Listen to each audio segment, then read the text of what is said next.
today I'm going to be watching this video. It's called Canadian French Makes No Sense. So interested to see what that actually means. I've mentioned on the channel before that my parents used to live in France. I used to visit them quite often, so I have a basic understanding of French.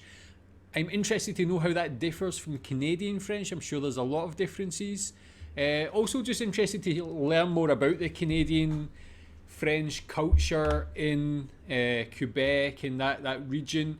Tell me what you think about this, and yeah, let's watch it. Bienvenido, and welcome to another episode of me talking about things that I don't really understand. Here we go. On today's episode, we'll be... Hello? I'm sorry, who are you? I'm Quebecois, French Canadian, if you will. French Canadian. How come you don't have an accent when you speak English? Bah oui, je suis Québécois, je suis parfaitement bilingue. I'm sorry, was that French? Bon, ouais. It didn't sound like French, it sounded weird. Bon, peut-être c'est les Français qui C'est sont ouais, bizarres. c'est de oui. Well, you know what? Today we're talking about le Québécois, or French Canadian. And let me just start off by saying that even though we French people from France love to make fun of our friends across the sea, I love Quebec, especially the people. I mean, it's a sexy French-speaking region with Canadian-style hospitality and kindness. What's not to love? And don't get me wrong, of course the French people from France can also be kind. It's just, I've never heard of anyone going to France for the people. You know, it's not really what we're known for. Now, just because the people from Quebec are great, that doesn't mean that French Canadian doesn't sometimes get a little bit confusing. I mean, hey, it is a variant of French, so I don't know what you were expecting. I mean, the name Quebec alone has the word for what in Spanish and French. I mean, I don't know what we were expecting from a language that can literally be translated into what be what. Can't help but feel they did that on purpose. So the big question here is, what really is Quebecois, and how does it differ from the French widely spoken in France? The most obvious difference is actually just the accent. Quebecois is said to be a lot more sing-songy than Metropolitan French. Think of Quebecois as the equivalent of the Southern accent for Americans. Le V, c'est comme une boîte de chocolat. On ne sait jamais sur quoi on va tomber. French Canadians often opt for the informal, friendly version of you, tu, even among strangers, as opposed to Metropolitan French, which generally uses the formal version of you, vous, in professional and unfamiliar settings. There are some vocabulary differences as well between the two French. For example, in French Canadian, we say un char, whereas in Metropolitan France, we say une voiture. It's important to note that in France, un char either means a chariot or a tank, not a car. Une blonde in Quebec refers to a girl or girlfriend. Yes, une blonde, as in blonde. And no, it does not matter what color her hair is, she will always be a blonde. I don't know. And finally, des gosses in France means kids, whereas in Quebec, it means testicles. I can't see that ever being an issue. Hey, bud, you okay? Oh, hey, yeah, my tank broke down. Your what? Yeah, my tank. I was getting ready to go down to New York with my blonde. That doesn't sound practical. Wait, you're blonde? My girlfriend. Did you and Jane break up? What? No, Oh, she dyed her hair. I'm so stupid. What? Listen, man, that sounds super fun. You know, I've been trying for the longest time to plan a trip for me and my testicles. No wife, just, you know, me and my two little testicles. Okay, just to talk about that, first he compared like French Canadian to the Southern USA accent, which is known, I think, to be one of like the friendliest, welcoming. It's interesting that Canadian French has that reputation, because obviously French from France has a reputation as being the opposite, quite unfriendly. I don't know if that's just the people or the accent itself. But with regards to Canadian French, is there maybe like any region within France that it has more similarities to? Is there any towns or regions that have a lot more similarities with the sound or vocabulary? Anyways, as I was saying, And because other? French is a minority language in Canada, they take preserving it very serious. And they've taken certain steps to try to offset the influence of the heavily anglicized environment. For example, stop signs in Quebec actually say arrêt instead of stop, like most francophone countries. They also try to avoid importing English words, which just leads to American sentences being literally translated into French. These are called loan translations, which aren't really used in France at all. For example, in France, we'll actually say faire du shopping, which we've taken from English. But the French Canadians said, hold up, if they can turn the word shop into a verb, we're gonna do the same thing. So they took the French word for shop, magasin, and turned it into a verb, which gave us magasiner, which again is not used at all in France. The same is true for weekend, a word that is used very much in France, but Quebec decided to just translate it literally and started saying fin de semaine, which translates into end of week. Now, as much as the Quebecois tried to offset this influence, Anglicisms are bound to happen. But weirdly, not at all the same ones as in France. For example, example, in Quebec, they'll say things like caché, hangover, or even Francais, which again are not things that you will hear in France, like ever. It does not exist. And you just have to wonder who chose which Anglicisms were going to be used for each language. That's true. Hello, actually. guys. Thank you so much for coming good out. point. Metropolitan French, Canadian French. It's nice to see you. Hello. Today, we're going to be bidding on which English words we want for our languages, starting off with joke. Anybody for joke? Me. I want me. Sold to French Canadian. How about fast food? Who wants fast food? Ooh, I'll take fast food. Restauration rapide just doesn't have the same ring to it, you know? Speaking of proximity, I guess you'll be wondering how the heck French made its way from all the way over there to all the way over here. I guess it's time to tell a little tale. Once upon a time, or in the 16th century if you want to be precise, the French had a grand idea to expand their Frenchness to the New World. The biggest and bravest of French explorers was summoned, Jacques Cartier.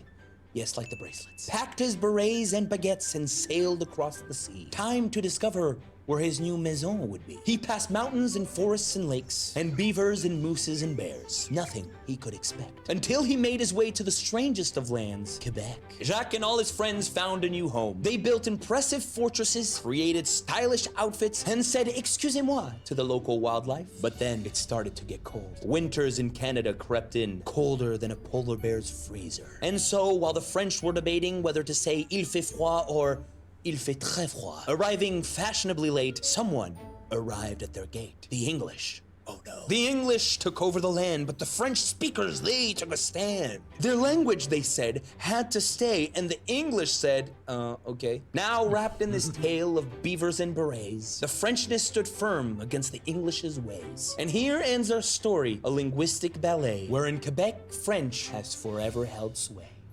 I think it's beautiful how passionate French Canadians are about protecting their own language. Truly, I mean, their language and culture is so important to them that they've actually instated real laws to protect them. And obviously, we're gonna take a look at some of the more interesting ones.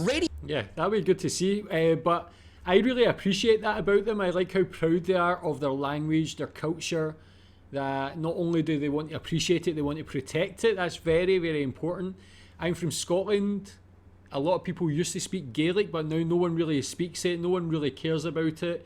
And as the world becomes more globalized, you just find countries losing a bit of their own identity, a bit of their own culture, and just kind of blending into one. It's good that the Canadian French are like, no, we want to keep our culture, language strong. I really appreciate that. Radio stations have a quota of French songs to play, and TV commercials have a quota of French programs to broadcast. There are regulatory bodies such as the Canadian Radio, Television, and Telecommunications Commissions, whoa, that's a mouthful, in place to ensure this. Bill 101 is a Quebecois law that mandates that commercial signs, posters, and advertising must be in French. If a business has a non-French name, it must include a French descriptor or slogan such as Costless adding l'épicerie au bon marché, KFC adding la villa de poulet. This bill also relates to movie titles. In Quebec, all movie titles must be translated into French. Now, sometimes there isn't a clear translation, which can lead to awkward and uninspired new titles. For example, Fast and Furious, which in France wasn't translated and was left untouched, was translated in Quebec to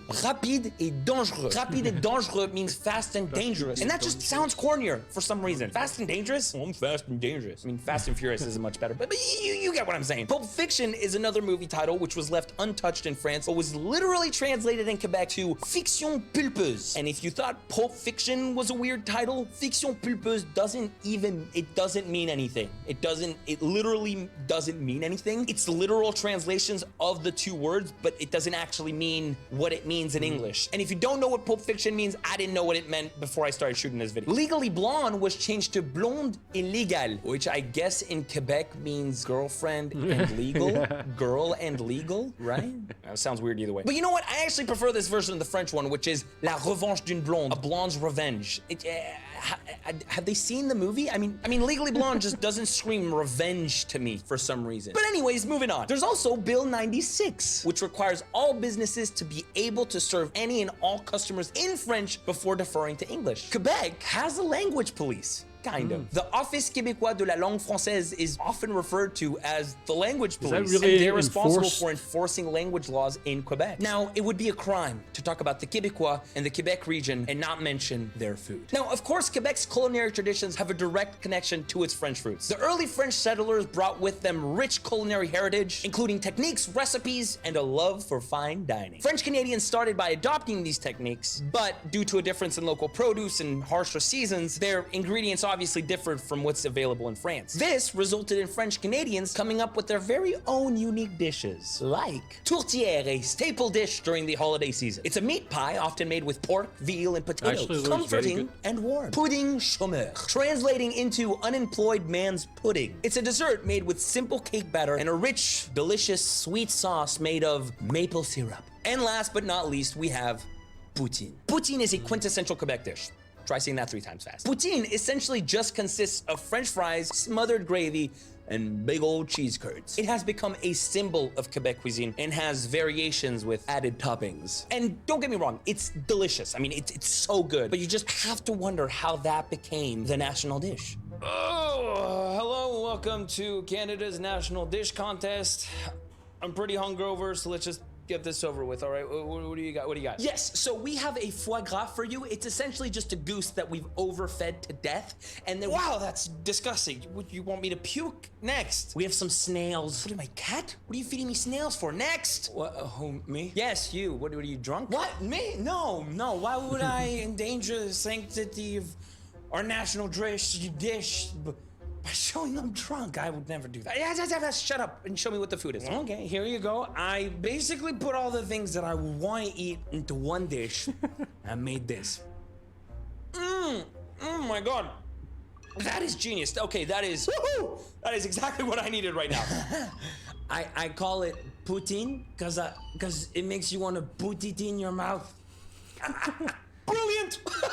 We have a winner! This is a contest? So, what do we think? Has Quebecois thoroughly confused you, or are you just used to it because, let's face it, it is the French language? Either way, thank you guys so much for watching. Don't forget to like and subscribe. Until next time. Yeah, go subscribe to his channel. Really good video. That was very, very interesting. Definitely, I want to learn more about the French part of Canada. But this was a good introduction to that. Obviously, with the language, it's great. I love how they are so proud of it. They protect it, and they've actually got laws in place to make sure that that continues. And yeah, interesting is similar, but there's a lot of like very unique differences to the language. Interested in the food as well. Obviously, France has such a good reputation for food, fine dining, as he mentioned. That is always something I've been interested. How much of that actually came to the French part of Canada, and how much is it of the food is French Canada's own food. But tell me what you think about this one, and recommend more videos about Quebec or that region of Canada. Thanks.